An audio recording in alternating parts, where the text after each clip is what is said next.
podcast. Conhecimento que sai de dentro das paredes da escola e chega até você.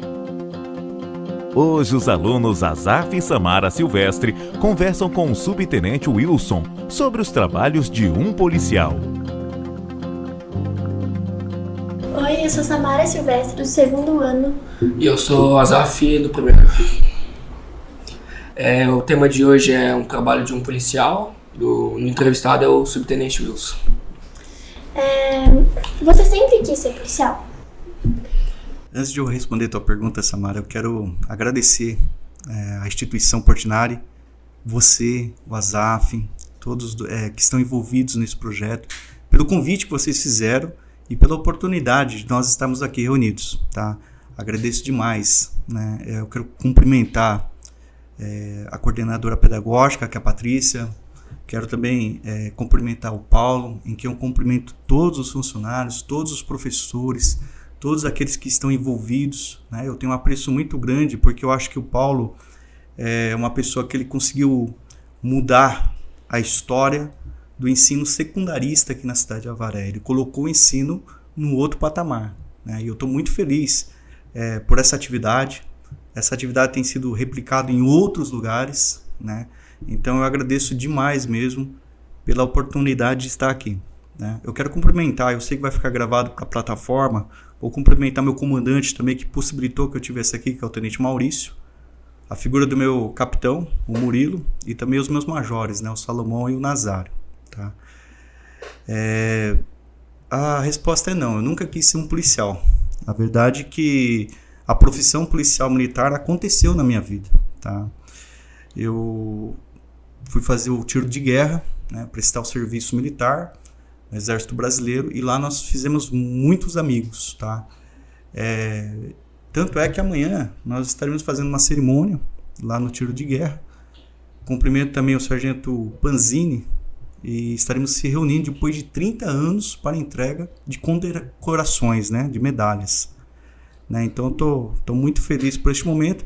E aí, quando nós estávamos no tiro de guerra, nós tivemos uma pessoa que foi maravilhosa, foi fundamental na nossa vida, que foi o meu instrutor, né, que é o subtenente Teodoro.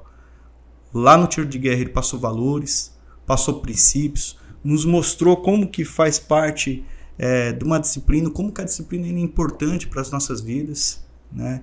E essa semente que ele plantou lá atrás, 10% do efetivo daquele ano, e que nós iremos nos reunir amanhã, entraram na polícia. E eu fui convidado, né, com outros amigos, para estar ingressando nas fileiras da corporação. Né? Então, tenho boas recordações. Como eu tenho boas recordações também da minha infância. Né? Por exemplo, eu tive a oportunidade de, coincidentemente, estudar com a tua mãe, no Salim Curiati. Então, quero que você mande um abraço muito grande para ela. Tá? Fala que talvez ela não se lembre, mas eu me lembro muito bem, né, de algumas coisas, e eu tive essa grata surpresa de ter você aqui hoje com esse bate-papo que a gente está fazendo. Tá bom? Por que você escolheu essa área na profissão policial? Então, como eu disse, né, eu não escolhi, foi um acontecimento. Né? Eu fiz parte de um grupo, aprendi o que é o militarismo, né, preceitos importantes para a nossa sociedade. Né, e é muito gratificante. Né? Em nenhum momento eu tive um arrependimento de ter ingressado nas fileiras da corporação. Há quanto tempo você exerce esse cargo? São quase 30 anos. Bastante tempo, né? E, qual que é as suas maiores dificuldades que você já enfrentou? Essa é uma boa pergunta, tá? Das maiores dificuldades, porque ela não é uma resposta muito simples, não é uma resposta muito fácil de se dar. Talvez a maior dificuldade dentro da nossa corporação, ou dentro da instituição policial militar, é o fato de que a segurança pública, de acordo com que traz o bojo da Constituição Federal, ela é um dever, uma responsabilidade de todos. Então, a profissão policial militar, ela não é simplesmente uma profissão, ela envolve outros entes, ela envolve outros agentes da sociedade. Então, as maiores dificuldades que nós enfrentamos ainda hoje é a mentalidade do que a nossa sociedade quer. Nós sabemos o que nós vamos querer ser enquanto país, enquanto nação, enquanto sociedade. Eu vou te dar um exemplo. De maneira alguma, né, e foi algo que foi muito maléfico ao longo dos anos, falar que o criminoso ele é vítima da sociedade. O criminoso jamais é vítima da sociedade. Inclusive, recentemente, o nosso governador Tarcísio, naquele evento que teve, talvez você tenha acompanhado, né, da questão do Guarujá, que houve algumas operações, e alguns jornalistas interpelaram o nosso governador a despeito das ações da Polícia Militar. Tá? E aí, ele foi muito pragmático em sua resposta e foi muito sensível também. Né? O que o nosso governador falou? Ele falou, olha, como que nós vamos combater a criminalidade se nós não combatermos o criminoso? O maior desafio dentro da nossa profissão é a questão da mentalidade e a questão da impunidade. Né? Você não pode achar normal, alguém não pode vir em rede nacional falar para você que é normal um jovem, uma pessoa, roubar um celular. Poxa, o celular é inerente à vida das pessoas na sociedade contemporânea.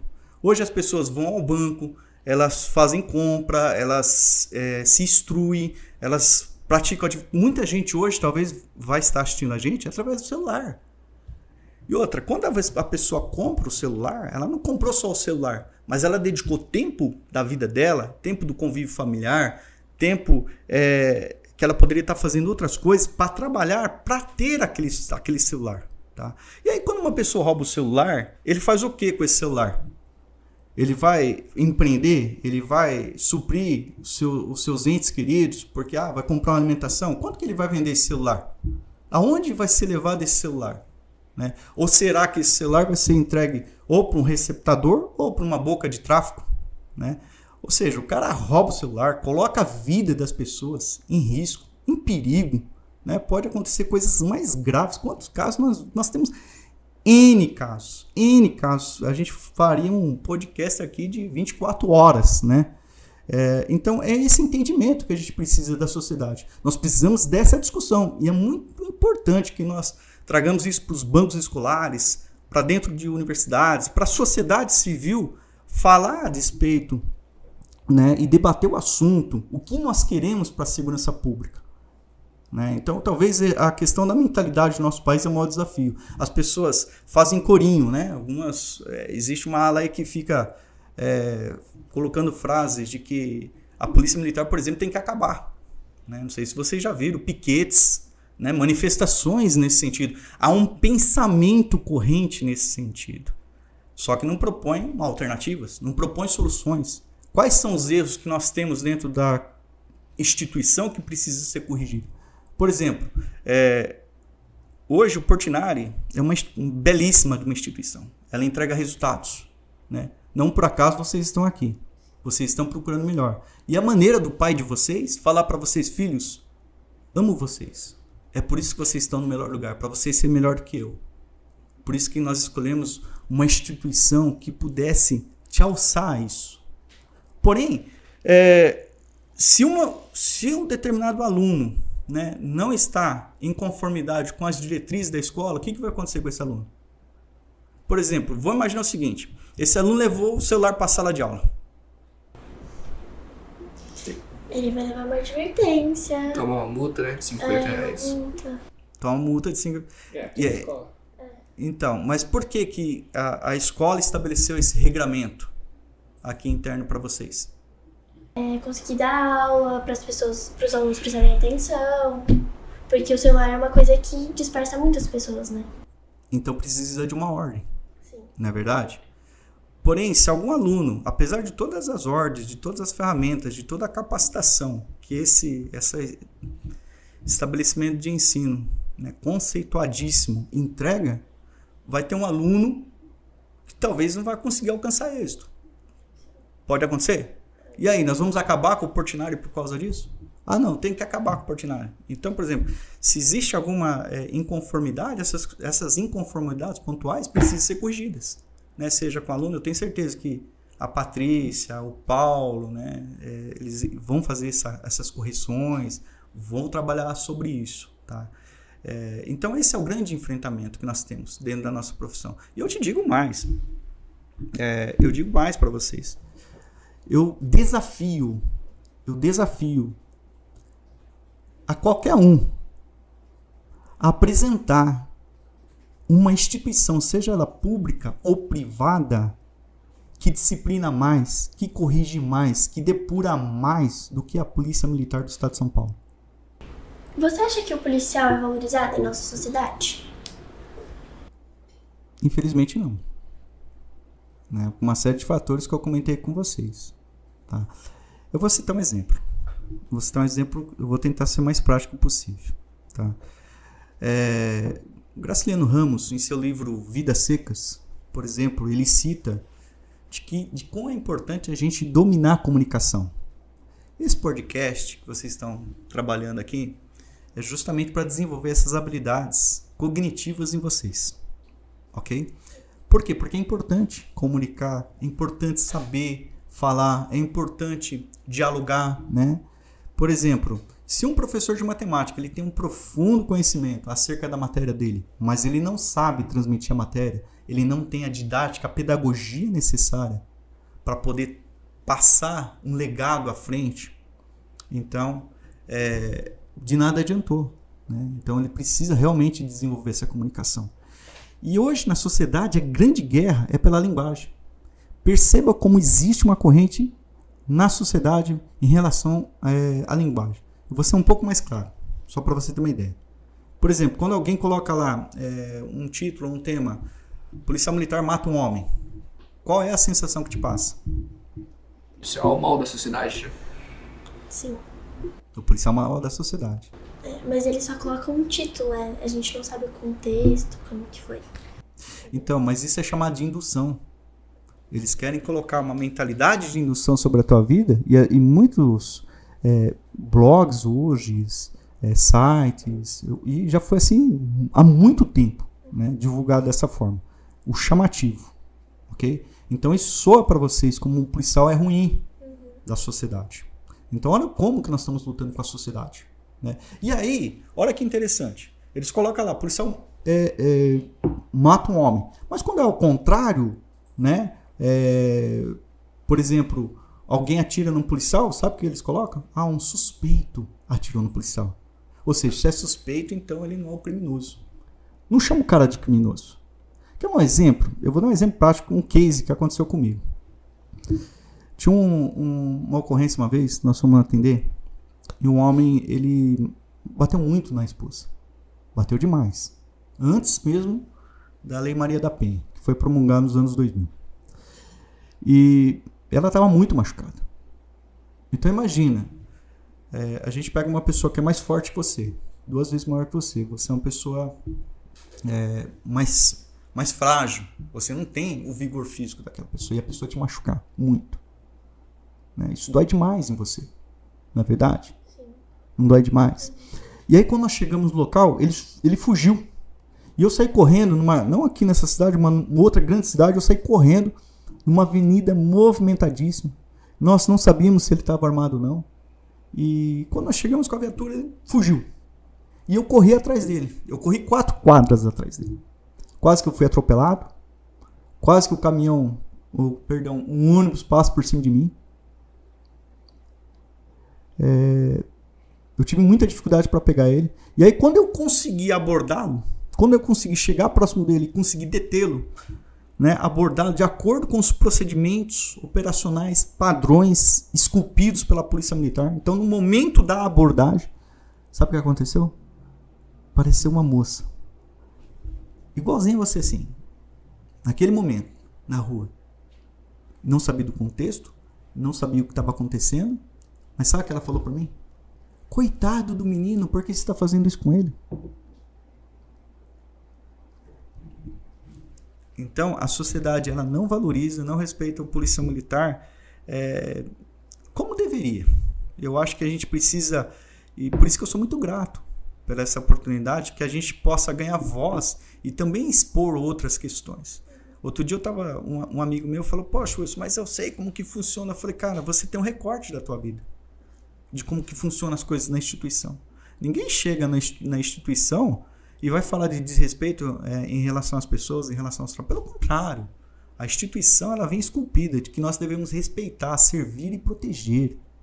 Nós precisamos guardar pela vida das pessoas. Nós precisamos manter a integridade e que as pessoas tenham a dignidade humana. Né? E a sociedade ela não faz essa leitura, infelizmente. Não valoriza, né, os seus. A gente está conseguindo quebrar esse paradigma, né? E com a ajuda de vocês, que serão os novos líderes do amanhã, né? Que vocês sejam protagonistas. Vocês não são vítimas, vocês serão protagonistas da geração de vocês, eu tenho certeza. Tá? Por isso que vocês estão no melhor lugar que vocês poderiam estar. Você mudaria algo na sua profissão? Se sim, o quê? Então, como eu falei anteriormente, a discussão é muito mais ampla. Tá? Não é uma profissão qualquer, porque ela depende de outros elementos. Como que eu vou explicar para uma pessoa, por exemplo, aconteceu que é a maré. Como que eu vou explicar para uma pessoa que, né, aquele rapaz que roubou, que assaltou, ele já passou pela polícia 30 vezes? Então, você vê que existe algumas conexões que a gente precisa fazer. É lógico que a gente tem coisas internas dentro da instituição que talvez a gente precisa melhorar em termos de tecnologia, em termos de ajustes, né, no serviço de inteligência. São coisas que precisam melhorar, a gente não pode escamotear isso. Tá? Mas o nosso trabalho ele fica muito mais condensado quando há o envolvimento de outros entes da sociedade. Né? Então, por isso que a gente precisa quebrar essa mentalidade maligna de que falar que o preso, que o ladrão, que o criminoso é vítima da sociedade. Como que você vai explicar, por exemplo, vocês viram aquele caso que aconteceu no Rio de Janeiro, do médico lá? Sim. Então, do médico. Qual a vítima da sociedade que ele foi? Ou aquele caso daquela moça que matou os pais, que inclusive tem série, né? Ganhou até série no Amazon. E aí, qual o vitimismo que ela tem da sociedade? Como que explicar isso? Então nós precisamos mudar a metanoia que está infestada na nossa sociedade. Nós precisamos quebrar isso. E eu preciso da ajuda de vocês.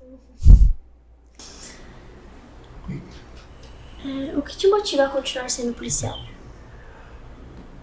Vocês. Olhar para os meus filhos. Olhar para a geração. Samara, você não sabe qual que é a sensação que você tem de você poder salvar uma criança e a médica vira para você e fala assim, olha, se você demorasse 10 minutos, essa criança ia morrer. Você não sabe qual a sensação que você tem, Azaf, de uma pessoa estar presa num porta-mala de um veículo e a pessoa se derrete em lágrimas, te abraça. A motivação para a gente continuar sendo policial são os nossos filhos, são as nossas gerações, de saber que vale a pena. De vale a pena continuar, de vale a pena lutar, de vale a pena de nós procurarmos e buscarmos uma sociedade que produz, uma sociedade mais justa.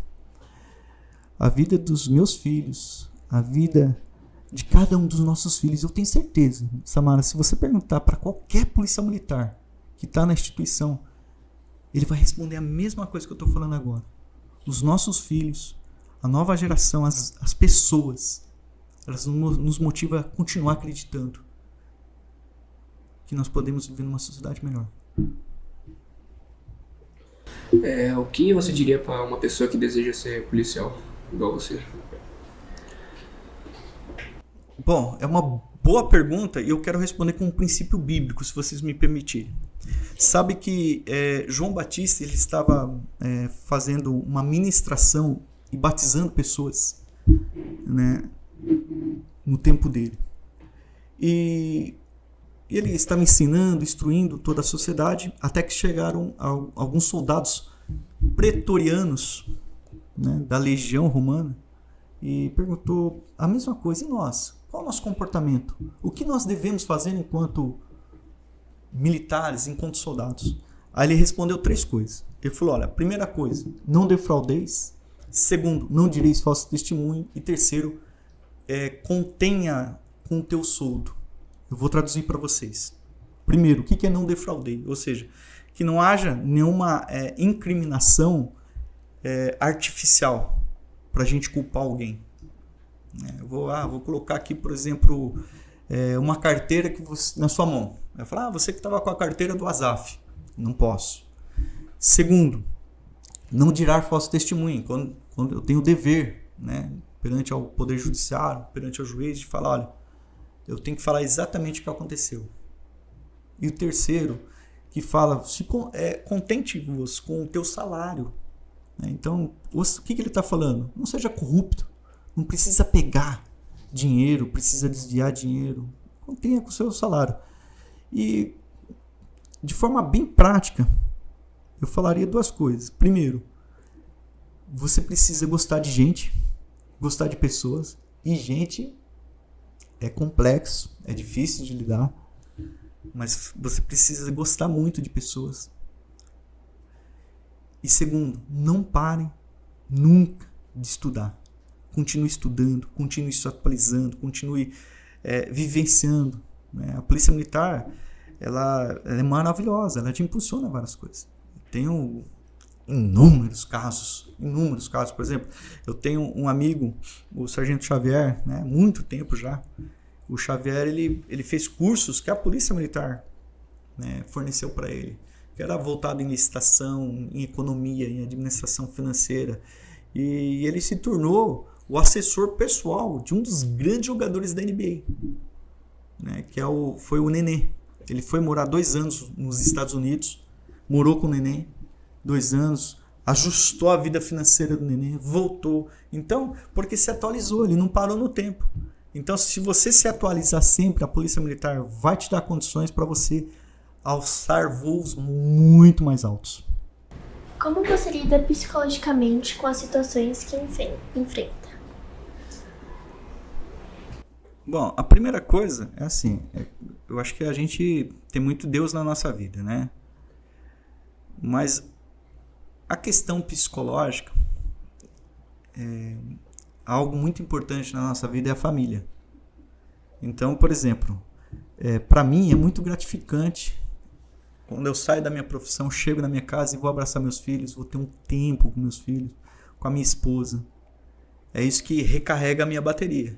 Então, você não sabe, por exemplo, Amanda, a grata satisfação que eu tenho de ir a um estádio de futebol com meu filho, de interagir com ele, perguntar as coisas, e aí, como é que foi? Quais são as novidades? Então, eu acho que essa interação, né? A minha filha, a mesma coisa, minha filha me arrasta para fazer lição com ela, a gente tem que fazer lição, depois brinca, enfim, né?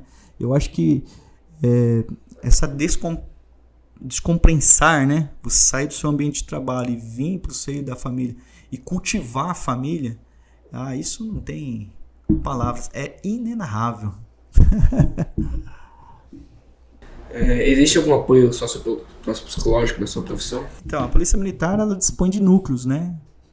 Sociopsicológicos, de atendimento.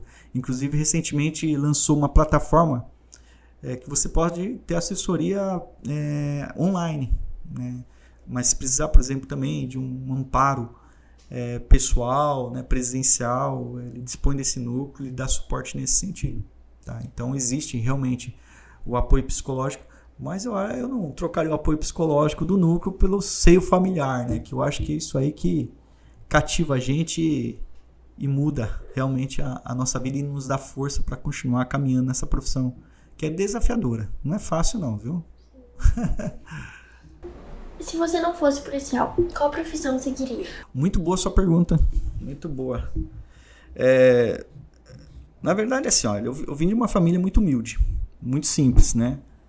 E para você ter uma ideia, eu trabalhei muito cedo, fui entregador de jornal, servente de pedreiro, trabalhei na roça, né? Trabalhei como garçom no hotel para pagar o meu cursinho, né? E uma das coisas que me desbloqueou é a questão da educação, porque eu sei que era possível, através da educação, através do ensino, mudar a minha sorte, mudar a minha condição social. Ou seja, eu saí, né, como eu te falei, eu estudava no Salim Curiati, né, quando criança, estudei naquela região. Então, eu saí de uma casa muito simples, onde morava 16 pessoas, num lugar muito simples dessa cidade, e hoje eu tenho a oportunidade de morar nos bairros mais nobres dessa cidade. Os meus filhos estudam nas melhores escolas dessa cidade. Então, eu acho que essa ferramenta mudou o meu patamar. Dito isso, né, a minha vontade é de que, e isso me ajudou muito, é de que eu realmente eu queria ser um cientista político. Porque a política pode ser uma ferramenta oportuna para mudar a vida das pessoas. Eu vou citar um exemplo para vocês. Sabe esse prédio que tem em frente à rodoviária? Que é a atual diretoria de ensino, já viram, não? Sim. Esse prédio, na verdade, foi onde eu estudei. Aliás, esse prédio foi uma conquista, pessoal, porque na época eu era presidente do Grêmio Estudantil e participei do impeachment do Collor, né? Eu fiz campanhas nessa cidade. Na época nós estávamos infestados de AIDS nessa cidade, fizemos campanha voltada na saúde. E aquele prédio foi uma conquista porque nós não tínhamos um lugar para ficar, nós não tínhamos um ambiente, que era um projeto importante, né, do governador Fleury na época. E eu viajei várias vezes, ou seja, a política, né, eu conhecendo alguns políticos, viajei para São Paulo várias vezes, me reuni com o Fernando de Moraes, que era o atual secretário da Educação do Estado. Né, tive a oportunidade de estar no Palácio dos Bandeirantes com o governador e a gente conseguiu trazer esse prédio para a cidade de Avaré, que foi uma conquista. Né? Hoje funciona a diretoria de ensino. Então, o que a gente sabe que tudo isso a gente poderia, de uma forma, oportunizar a vida de outras pessoas. Para você ter uma ideia, eu tinha tanta vontade que eu passei em 17º lugar na Unesp, tá? Na época. E eu tinha passado na polícia. Então eu fiquei muito dividido entre ir para a polícia e ir para esse sonho que eu tinha de transformação social. Mas como eu estava muito inserido nesse processo, tinha acabado de sair do tiro de guerra, eu acabei optando por ficar na polícia. Mas eu tinha a oportunidade de mudar. Né? E eu acho que é importante, né? A política ela ajuda as pessoas. E é uma das coisas que é outra coisa que nós precisamos quebrar na sociedade. Que fala, política, futebol e religião não se discute. Ficou muitos anos com essa temática. São coisas que precisam ser discutidas. São coisas que precisam ser debatidas. A pessoa não pode simplesmente chegar para você, falar algo como se fosse verdade. Ela tem que te apresentar pontos e te dar ferramentas para você procurar saber se aquele ponto realmente faz sentido para você. Né? Se é verdade aquilo.